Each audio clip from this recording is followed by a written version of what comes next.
is the authentic Mexican recipe for sopa de fideos with pollo. My kids just love it. This is for sure one of the kids' favorite Mexican recipes. Super easy and all made with natural ingredients. So are you ready to cook? Delicioso? Place 1 cup of water in the blender and add 3 tomatoes cut in pieces, 1 garlic clove, 1/4 of an onion, and half a teaspoon of salt. Blend all together until liquefied. In a pot, add 1 teaspoon of olive oil and let it warm up. Then add the tomato sauce that we just made and let it cook there for about 5 minutes. In another pot, place 5 cups of water.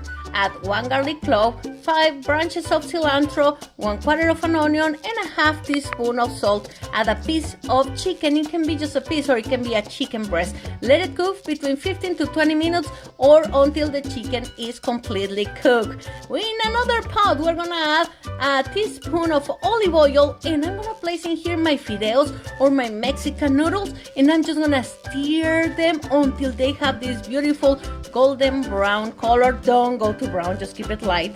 And then after that, we are gonna add the chicken broth that we just made, okay? We're gonna add the chicken broth and then the tomato sauce all at the same time is perfectly fine, and the shredded chicken. We're gonna let it cook all together for about 8 minutes or until the noodles are completely cooked. Taste it and add salt to taste.